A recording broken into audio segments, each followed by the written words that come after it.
오늘은 예수님 믿는다는 것이 과연 어떤 의미인가 한번 말씀을 통해 살펴보는 시간들을 갖도록 하겠습니다.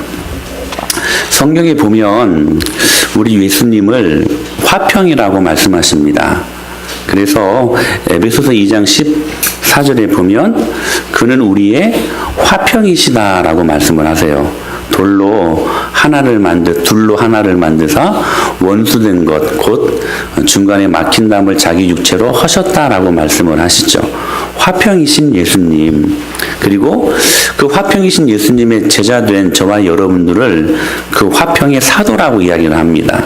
그러면서 우리들에게 무엇이라고 말씀을 하시냐면 할 수 있거든 너희로서는 모든 사람과 더불어 무엇하라? 화목하라. 그러니까 트러블 메이커가 아니라 피스 메이커가 되어야 한다라고 우리들에게 말씀하시죠. 그런데 우리가 살아가는 삶 속에서 이 말씀의 모순을 참 많이 느낍니다. 그렇죠?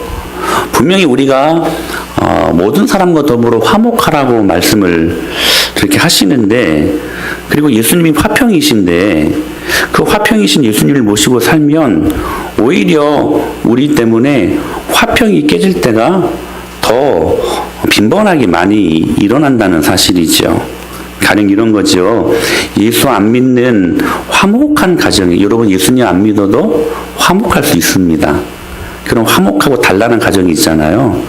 예수 안 믿는 화목한 가정에 예수 잘 믿는 며느리가 들어가면 그 며느리 때문에 가정의 화평이 깨져요. 그 며느리가 믿음 지킨다고 하는 것들 때문에 지금까지 누리고 있었던 그 화평이 깨질 때가 많아요.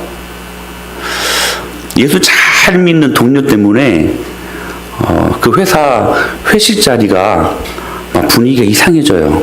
싸늘해져요. 망가져요. 주일날 놀러 가자고 하는 남편 등살에 왜 꼭 남편들만 놀러 가자고 하는 걸까요? 우리 정은이가 알고 웃네. 주일날 놀러 가자고 하는 남편 등살에 주일 예배하러 가야 한다는 아내의 그 굳은 결단 때문에 그 좋았던 부부관계가 화평이 깨질 때가 있다는 사실이에요. 사실 예수님은 공생의 사역을 감당할 때에 당시 종교 지도자들에게 그들의 평화를 깨뜨리는 참 껄끄러운 존재였습니다. 화평이신 예수님인데 오히려 그들의 평화를 깨뜨리신 예수님으로 그렇게 다가서셨다는 것이죠. 심지어는 바리새인들을 향하여 뭐라고 말씀을 하시냐면 이 독사의 자식들아, 독사의 원어에 보면 새끼들이 더 많습니다. 그걸 그러니까 좀 유화된 표현으로 자식들이라고 이야기했는데 이 독사의 새끼들아라고 말씀을 하실 정도로까지 독소를 퍼붓는가 하면 성전에서 먹고 살겠다고 매매하는 그 상전들을 향하여서 상을 뒤엎으시면서 막 채찍으로 막 상을 막 때리시고 분노하시는 그들의 일상적인 화평이었잖아요. 평화였잖아요. 먹고 사는 일들 때문에 긍정했던, 급급해했던 그들의 모습들을 주님이 막 상을 엎으시고 이 성전에서 이 매매하는 일들이 무슨 일인가 하고 그렇게 분노하셨던 예수님의 모습을 발견하는 것은 어찌 보면 그들의 오히려 평화를 깨뜨렸던 예수님의 모습을 보게 되어지더라는 것입니다. 더 결정적으로 오늘 본문은 뭐라고 말씀을 하세요? 34절에 내가 세상에 화평을 주러 온 줄로 생각하지 말라. 화평이 아니요 무엇을 주러 왔다? 검을 주러 왔다. 과연 이 말씀을 어떻게 이해해야 할까? 무슨 아닙니까? 화평이시라고 말씀을 하셨는데 화평을 주러 온 것이 아니라 오히려 검을 주러 왔다는 것이죠. 그러니까 여기에서 화평 대신 검이라고 말하는 것은 칼을 주시러 오셨다는 것이죠. 여기서 검은요, 우리가 생각하는 그 말씀의 검이 아니에요. 진짜 칼입니다. 진짜 칼. 그러니까 여러 곳곳에 불화를 일으키는 칼을 주러 오셨다라고 말씀하고 계시는 것이죠. 무슨 아닙니까? 이 이율 배반 아닙니까? 가장 중요하게 생각하고 우리 유교적인 가치관으로 생각할 때 화목을 중요한 가치로 생각하는 우리들에게 이런 말씀은 참 선뜻 이해하기 쉬운 말씀은 아닌 것 같습니다. 근데 여러분, 우리가 이 말씀을 이해하기 위해서 먼저 성경에서 말하는 화평이 무엇인가, 그리고 이 화평이 무엇인가 하는 이 측면에서 두 가지의 그 측면들을 볼 수 있어야만 합니다. 먼저 화평은 예수 그리스도 당신이십니다. 할렐루야. 무슨 말씀이냐면 예수님이 있는 가정이 진짜 화목을 누리는 가정이라는 거예요. 그 외의 것들은 다 가짜라는 것입니다.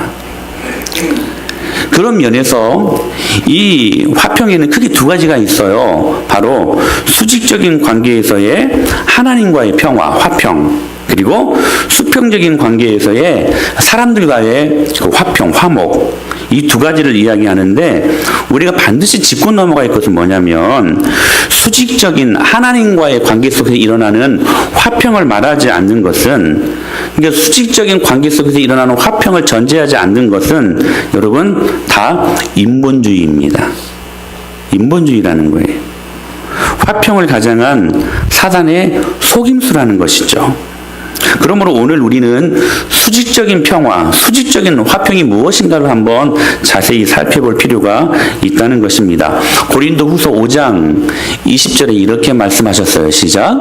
그러므로 우리가 그리스도를 대신하여 사신이 되어 하나님이 우리를 통하여 너희를 권면하시는 것 같이 그리스도를 대신하여 간청하노니 너희는 하나님과 무엇하라? 화목하라 라고 말씀을 하세요. 그러니까 이런 맥락 속에서 35절을 이렇게 말씀하시는 거예요. 오늘 본문 다시 시작. 내가 온 것은 사람이 그 아버지와 딸이 어머니와 며느리가 시어머니와 불화하게 하려 함이다 라고 말씀을 하시는 것이죠. 그러면서 덧붙이시죠. 37절에 시작. 아버지나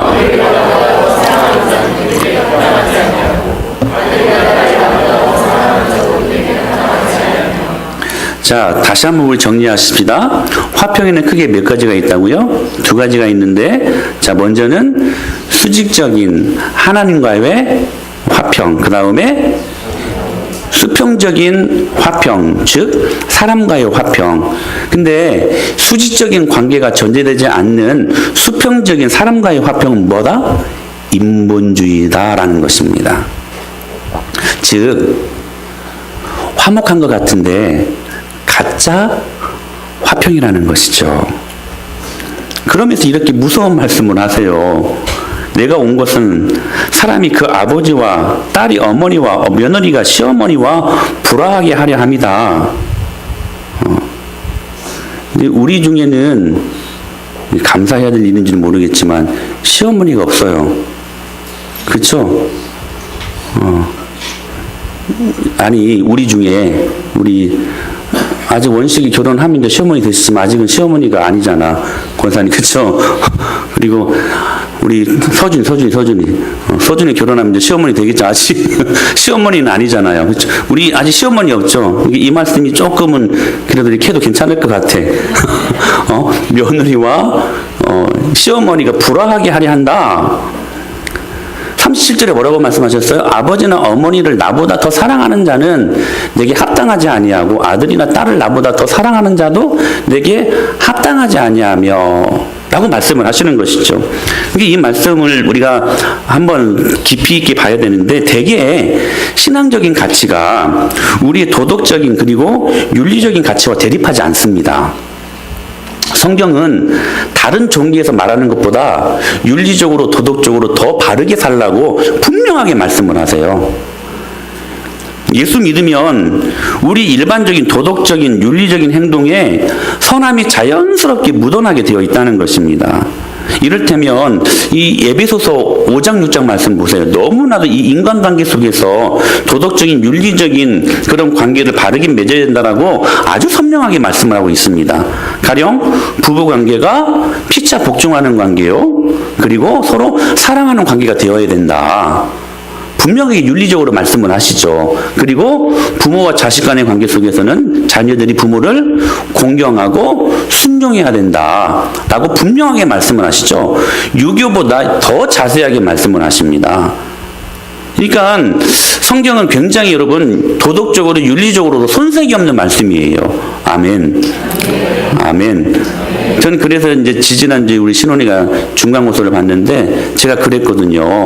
엄마 아빠 말에 순종 잘해야 시험 잘 본다고. 여러분 이 말이 진리입니다. 아니 진짜라니까요. 우리 얘들아, 자, 아르마 목사님 봐. 공부를 아무리 열심히 해도 부모님 말씀에 순종 못하면 시험 잘 못 볼 수 있어. 이 말씀이 살아있어요. 할렐루야.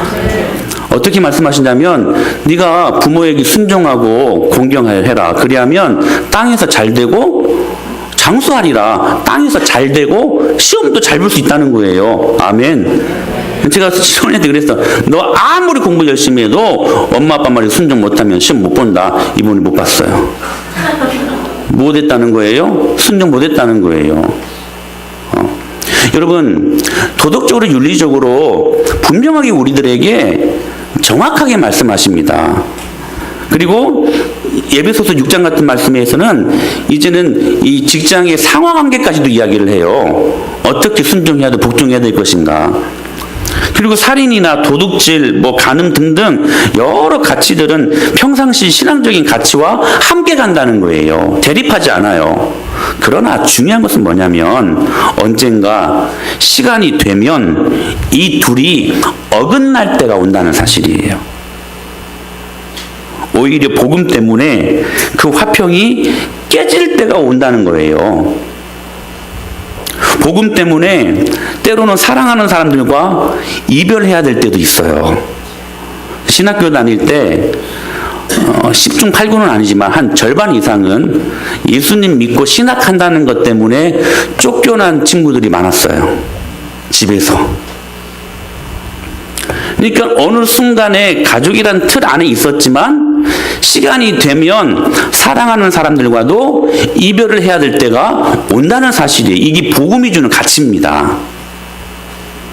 일상생활 속에서 누가 주인 되어 살아요, 우리는?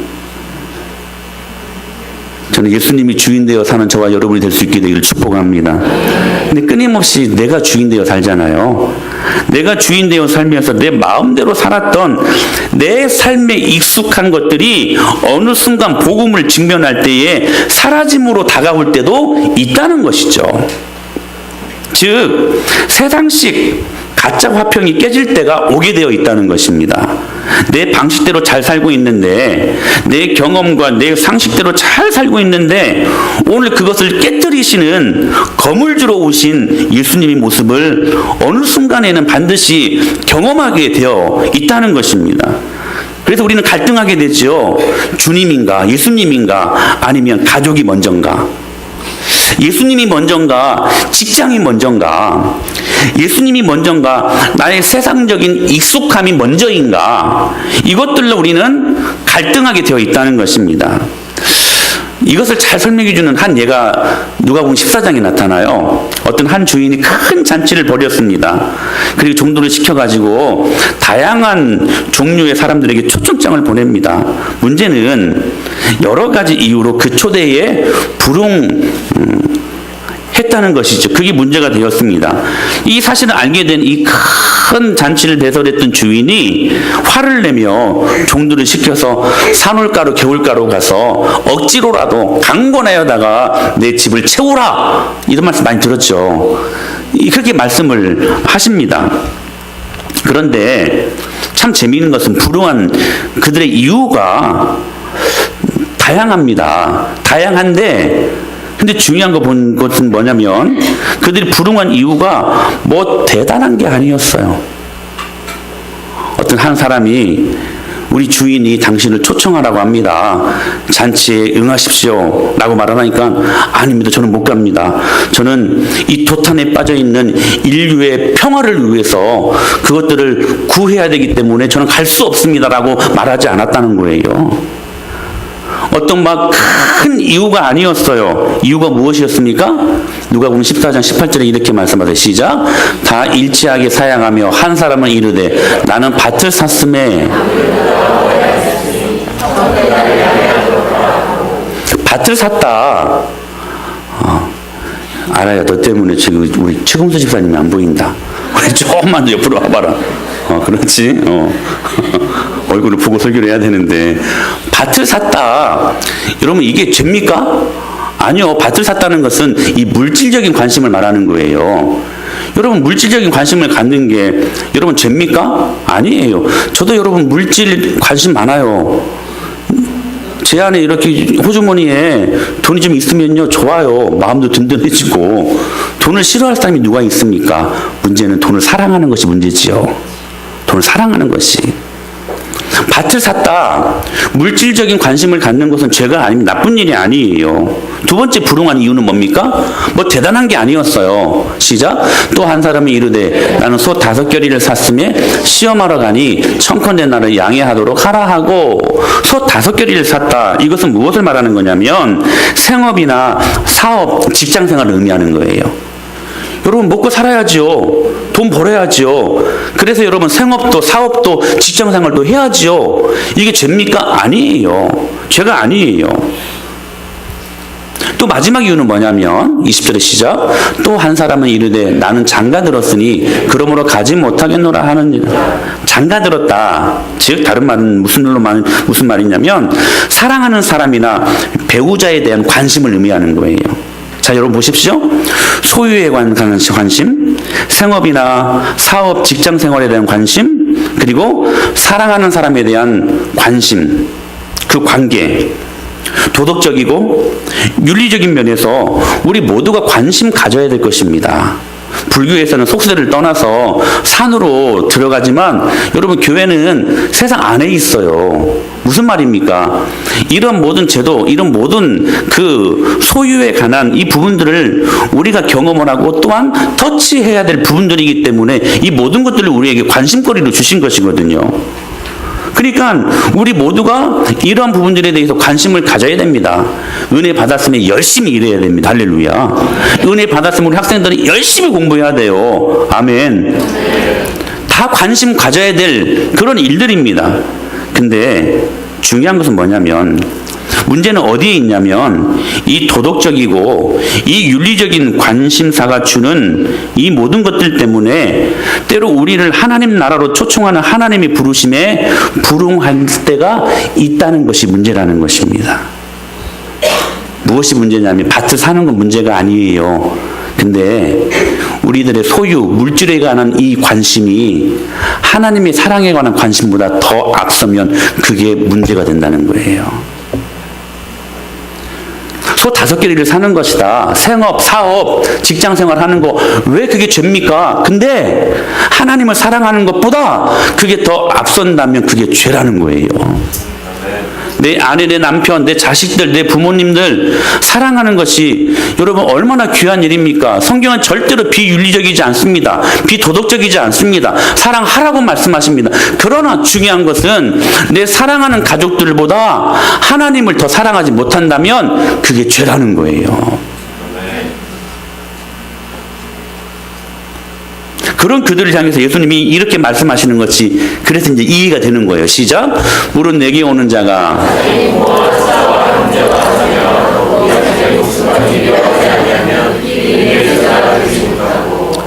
이해됩니까 이제?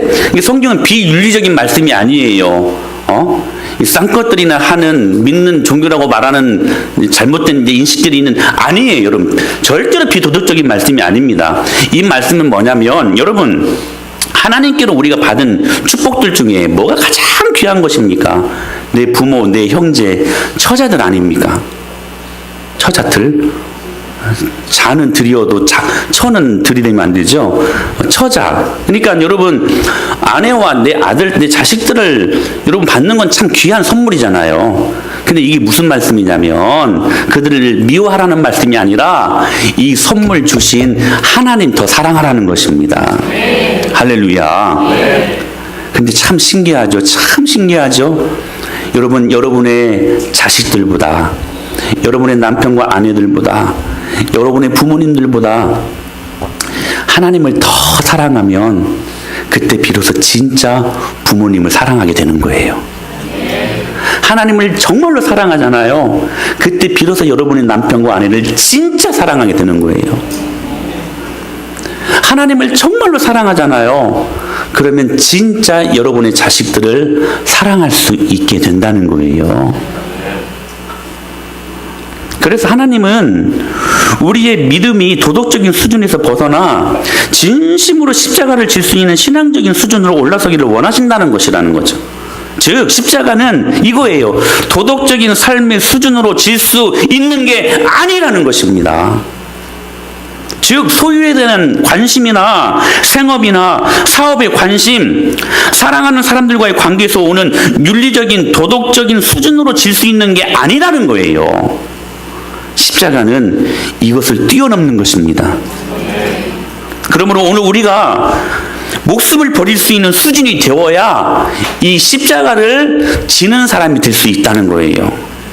절대로 도덕적이고 윤리적인 그 수준에서 십자가를 질 수 있는 건 아니라는 것입니다. 그러기 위해 예수님 때문에 겪어야 하는 세상과의 관계 속에서 나타나는 불편한 관계가 성립될 수 있다는 사실이에요. 누가복음 1장에 보게 되면 천사가 처녀 마리아에게 나타나 수태고지, 그러니까 네 몸에서 메시아가 탄생할 것이다 라고 그렇게 예언을 합니다. 네 몸에서 잉태될 것이다. 여러분 이 말을 듣는 것은요, 당시 유대 그 여인들에게는, 시집 가기 전에 여인들에게는 여러분 최고로 듣고 싶어하는 그런 영광스러운 그러한 말이었습니다. 메시아가 분명히 그들은 올 것을 믿었거든요. 분명히 믿었거든요. 그렇다면 반드시 사람 몸에서 날 것인데 혹시 그 기회가 나에게 있지 않을까 하는 그러한 갈망거린 기대와 사모함이 있었다는 것이죠. 아마 이 마리아에게도 그러한 소망과 사모함이 있었을 것입니다. 근데 결혼하기 전이었어요. 약혼한 남자는 있었지만 아직 관계를 하지 않은 처녀의 몸에 갑자기 천사가 나타나시더니 야, 네가 메시아를 낳게 될 것이다. 네 몸에서 한편으로는 영광스러운 말이었지만 또 한편으로는 그렇게 영광스러운 말이 아니었어요. 왜죠? 자칫 잘못하면, 오해하면 돌에 맞아 죽을 상황이었기 때문입니다. 자, 보십시오 여러분. 이게 영광스러운 이야기일까요? 아니면 충격적인 이야기였을까요? 축복입니까? 아니면 저주입니까? 여러분 마리아에게 경험되어지는 것, 특히 요셉도 참 많이 힘들었을 것 같아요. 많이 혼란스러웠을 것입니다. 그리고 이 지금 마리아가 자칫 죽을 상황에 놓여져 있었던 것이죠. 보십시오 여러분, 성경은 도덕적이고 윤리적인 삶을 우리에게 요구하십니다. 또 우리가 그렇게 살아야 합니다. 그러나 도덕적이고 윤리적인 삶으로만 십자가를 질 수 없다는 거예요. 마리아를 보십시오. 처녀가 가지고 있는 그 순결, 지금 분명히 오해하기 너무 좋은 상황 아닙니까? 솔직히 그 말을 누가 믿겠습니까?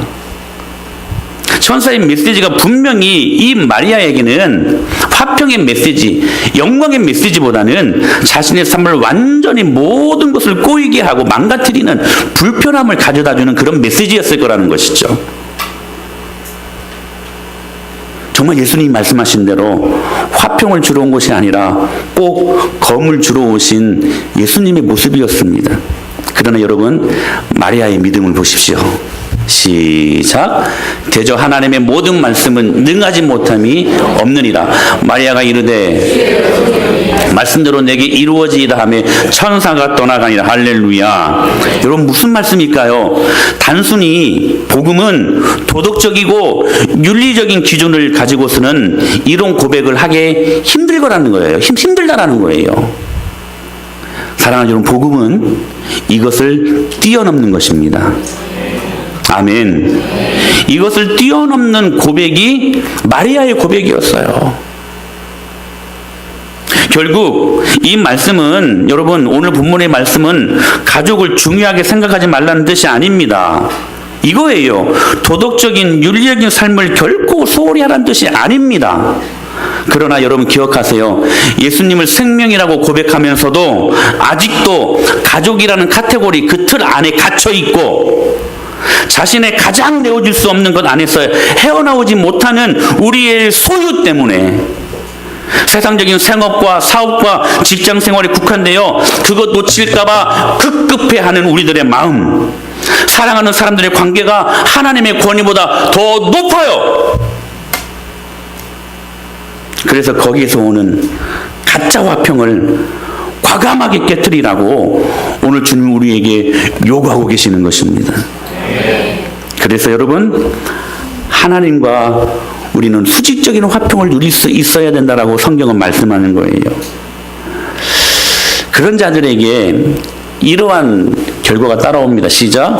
무릇 그리스도 예수 안에서 경건하게 살고자 하는 자는, 제가 7개를 이야기하면서 계속해서 이야기드렸죠. 여러분, 이건 maybe가 아니에요. 이렇게 경건하게 살고자 할 때 축복도 받고 그리고 어쩌다가 한 번씩 고난도 당한다, maybe가 아니라는 거예요. 그러니까 경건하게 예수님 안에서 살고자 하는 사람들은 반드시, 할렐루야, maybe가 아니 반드시 무엇을 받는다? 박해를 받게 되어 있다는 거예요. 근데 복음은 뭐냐면 이 도덕적인 윤리적인 수준을 뛰어넘어서 이 박해도 기쁨으로 받겠습니다는 믿음의 결단이 나타날 때에, 그때 우리는 비로소 하늘이 주는 참된 평안을 경험할 수 있게 된다는 것입니다.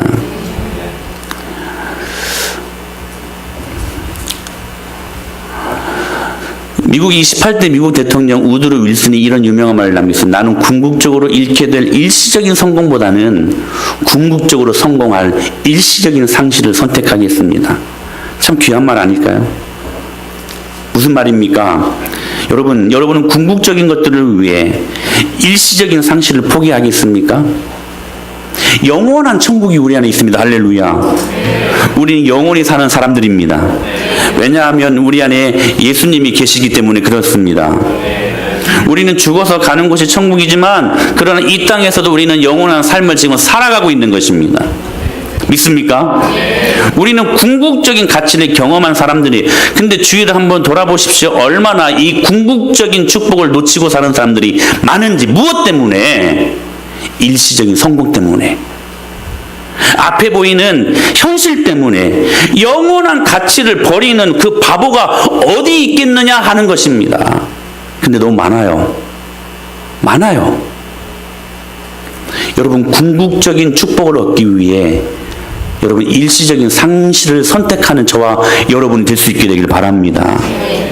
급급해하지 마십시오. 염려도 하지 마십시오. 저와 여러분들은 세상 그 누구보다도 가장 귀한 것을 소유한 사람들 아닙니까? 예수님으로 말미암는 우리는 천국을 소유한 사람들임을 믿습니다. 이런 면에서 여러분 기억하십시오.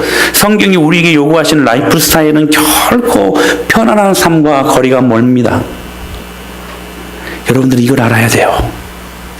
우리는 예수님 믿으면 복 받는다고 생각하잖아요. 그것은 여러분 복음이 아닙니다. 물론 복음 받았죠. 무슨 복을 받았습니까? 예수 믿고 영원한 생명을 얻은 천국 시민이 된 복을 받았지요. 근데 여러분, 세상이 말하는 기준 속에서 일어나는 그 복과 우리는 거리가 먼 사람이라는 거예요. 아니, 때로는 기도할 때 주님이 주시는 복이 있습니다.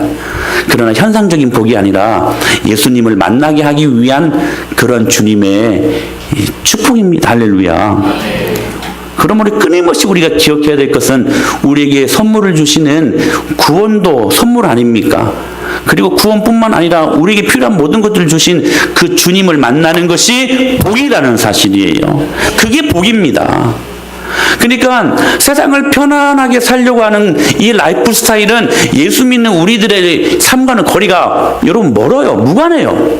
멀어요. 오늘은 오히려 이렇게 말씀합니다. 고난을 받는 것이 너희들에게 더 귀한 것이다. 고난을 받는 것이 너희에게 더 귀한 것이다. 여러분 기억하십시오. 현대인들이, 그리스도인들마저도 고난 이야기를 하면 싫어합니다. 누가 고난을 좋아하겠습니까? 근데 여러분, 이 고난은 여러분 구별할 줄 알아야 돼요. 내가 죄 때문에 받는 고난은 유익이 없습니다. 그때는 빨리 회개해야 돼요. 할렐루야. 그럼 주님이 돌이켜 주십니다. 근데 예수님 때문에 받는 고난이라면 감사하십시오. 주님이 뭐라고 말씀하십니까? 하늘에서 너희 상이 큼이라. 기뻐하라. 즐거워하라. 우리들에게 말씀하고 계세요. 그게 귀한 일이라는 것이죠. 고난을 싫어하지만 그러나 여러분 성경은 우리들에게 너무나도 선명하게 말씀하십니다. 무릇 예수님 안에서 경건하게 살고자 하는 자들에게는 박해가 함께 따라오게 된다.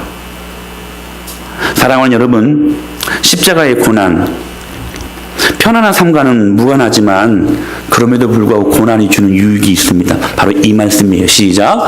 오히려 너희가 그리스도의 고난에 참여하는 것으로 즐거워하라. 이는 그의 영광을 나타내실 때에 너희로 즐거워하고 기뻐하게 하려 하며. 주님이 왜 우리에게 고난을 주신 줄 아십니까? 그 하늘의 기쁨을 함께 나눠 갖게 하기 위해서. 이 참여한다라는 말이 헬라어로 코이노니아라는 말이에요. 이 말은 함께 나눠 갖는다라는 의미를 갖고 있습니다. 여러분, 예수님은 부자십니다. 아멘 크게 해야 돼 이건. 여러분, 예수님은 부유하신 분이십니다. 그분은 없는 것이 없는 분이세요. 모든 걸 다 갖고 계신 분이십니다. 생명을 갖고 계시는데 할렐루야. 그분에게는 모든 것이 있어요. 근데 그 모든 것을 어떻게 하신다고요? 함께 나눠 갖는데요. 어떤 자들에게? 예수님 때문에 고난받는 자들에게. 여러분, 이것이 여러분들에게 위로의 말씀이 될 수 있게 되기를 축복합니다. 주님이 명확하게 말씀하고 계셔요. 사랑하는 여러분, 이것은 그러므로 특권입니다. 고난은 여러분 아무나 받는 것 아닙니다. 고난 받는 것은 특권입니다. 할렐루야.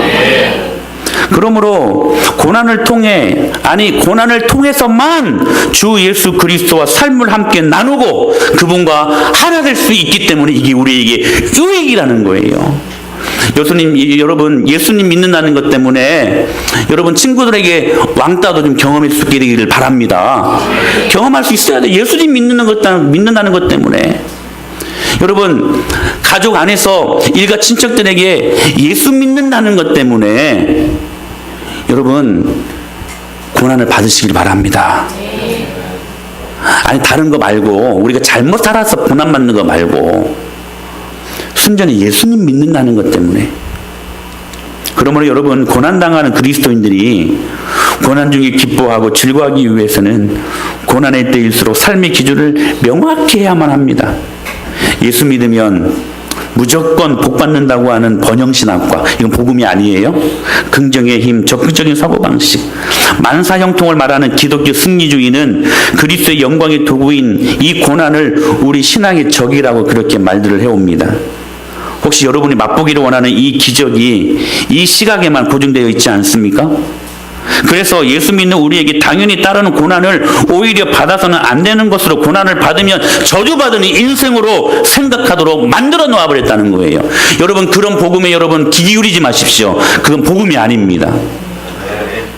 이게 여러분 긍정의 힘이란 책 같은 거 보면 안 돼요. 여러분 로버트 실러머서 결국은 그 교회 망했잖아요. 적극적인 사고방식은 여러분 우리들에게 복음과는 상관없는 것들을 제공합니다. 기독교 번영신학과 승리주의는 결코 복음이 아니에요. 그러므로 이런 혼탁한 세상의 흐름 속에서 우리가 바라보아야만 할 유일한 삶의 절대 기준은 나보다 더 나은 삶을 사는 주변 사람들이 아니라 예수 그리스도십니다. 그분이 당하신 십자가의 고난을 여러분의 삶의 명확한 기준으로 바라보고 그 주님의 영광 앞에 참여하는 자들이 되어야 할 것을 우리는 믿습니다. 경건하게 살고자 하는 사람이 여러분 이 세상에서도 환영을 받았던 때는 별로 없습니다. 그렇지 않습니까 여러분? 경건하게 거룩하게 말씀대로 살려고 하는 사람들이 여러분 환영받았던 때가 많지 않아요. 별로 없어요. 거의 없어요.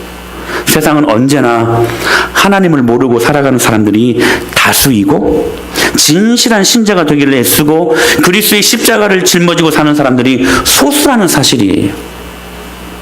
그러나 여러분 그 세상은 그 소수에 의해 변화되었습니다. 아멘.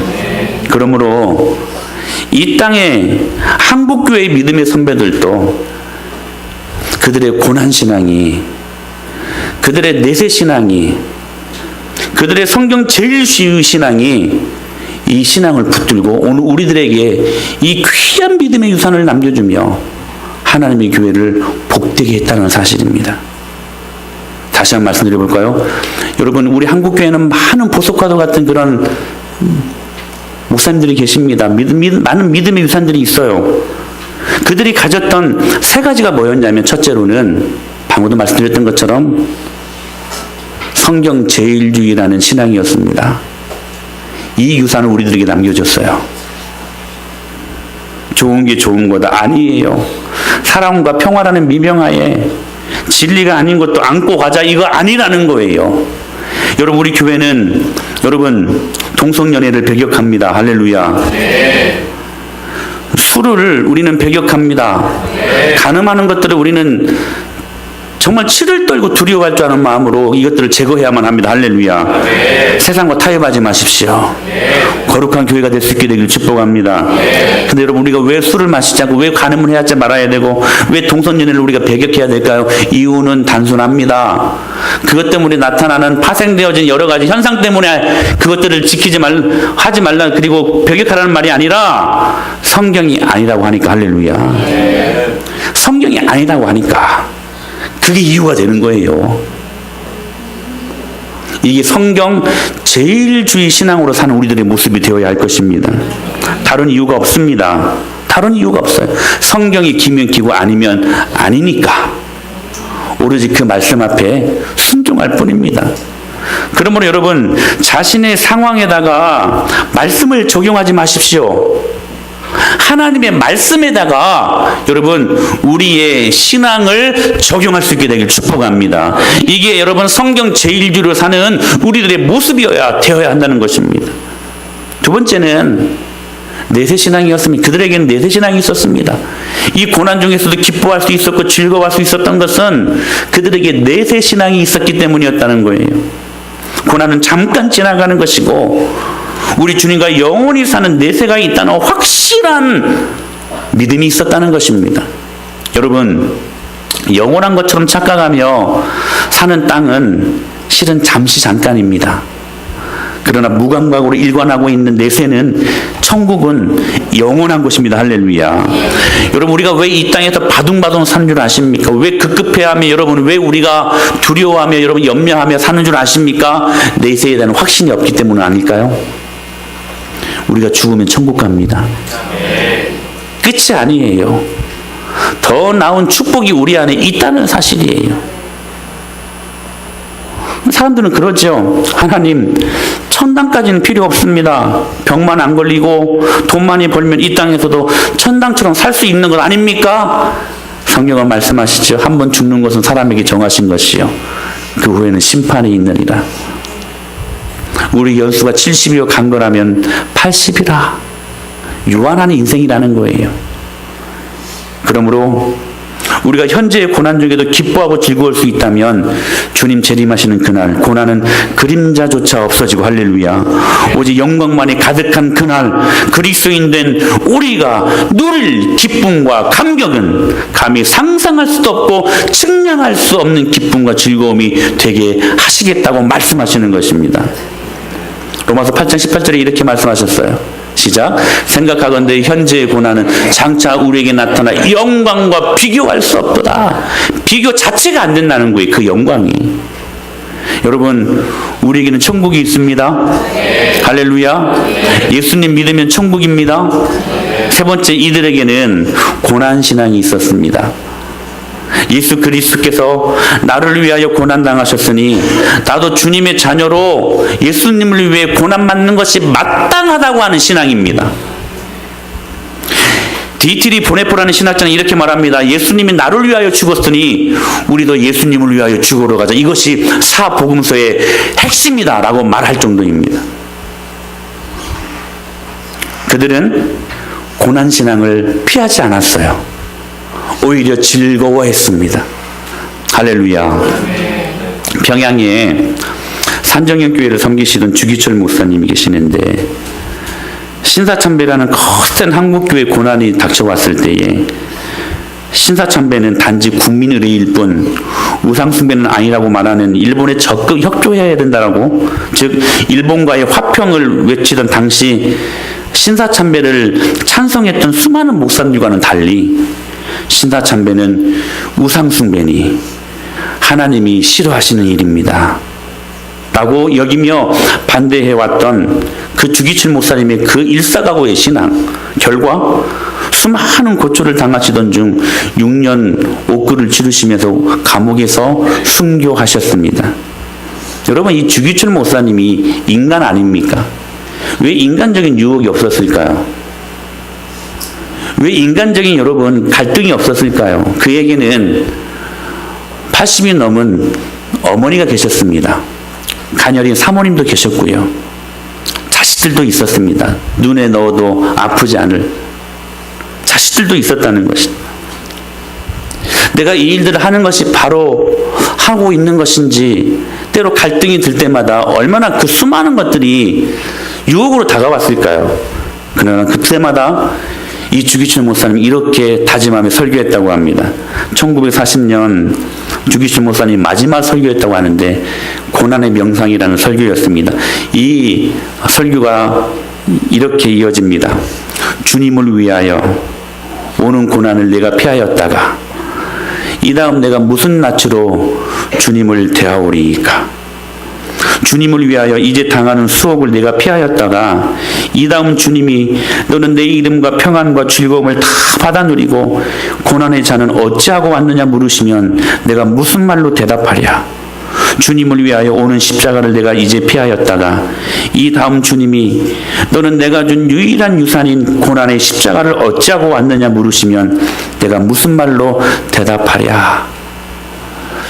수많은 인간적인 갈등과 유혹이 있었지만 그러나 십자가에 고난당하신 예수 그리스도를 되뇌이며 이 한국교회의 거센 핍박 앞에서도 일사각오의 믿음으로 그는 오히려 하나님의 영광을 경험하며 내세신앙과 그리고 주님이 주시는 놀라운 고난신앙 또한 성경 제일주의 신앙을 갖고 이 무서운 핍박을 믿음으로 이겨낼 수 있었습니다. 할렐루야. 초대교회, 우리 한국교회 초대교회 영성은 고난의 영성이었습니다. 오히려 그 고난의 영성을 통하여 더 깊이 있는 하나님의 영광을 경험할 수 있었고 참된 진리 앞에 모든 사람들이 하나님처럼 살았던 그런 시대였음을 우리는 고백합니다. 사랑하는 여러분, 한국교회 이 믿음의 유산을 저희들이 받는 자들 될 수 있게 되길 바랍니다. 그러므로 사랑하는 여러분, 예수님을 믿는다는 것이 무엇을 의미할까요? 때로 우리 삶에 하나님과 이루는 화평 때문에 세상과 불화가 일어날 때 세상과 자꾸 낯설어지는 것을 외로움이라고 말하지 말고 세상과 자꾸 어긋나는 것을 밀려나는 것이라고 서러워하지 말고 오히려 나의 본연의 십자가를 지배하시는 그 주님을 더 깊이 있게 바라보고 내 삶에서 다 떼어내고 다 드러낸 결국 낳는 십자가 그 하나 들고 그 귀한 십자가 하나 들고 여러분 십자가 때문에 인생길 조금 힘들게 사십시다. 할렐루야. 우리 예수님이 걸어가셨던 그 십자가 그 길, 그 귀한 십자가 하나 들고 여러분 인생길 조금 여러분 괴롭게 가십시다. 조금 불편하게 사십시다. 그때 주님께서 우리에게 큰 영광의 축복을 부활로 허락하실 것을 우리는 믿습니다. 그때 우리는 이렇게 찬양할 수 있는 거예요. 평화 평화로다. 하늘 위에서 내려오는 그 누구도 경험할 수 없는 하늘 절대 평화를 갖고 고난의 때이지만 그러나 오히려 기뻐하고 즐거워하며 참된 영혼의 자유를 누리며 살아갈 수 있게 되는 것은 우리는 믿습니다. 오늘도 이 은혜를 경험하는 저와 여러분이 될 수 있게 되기를 축복합니다.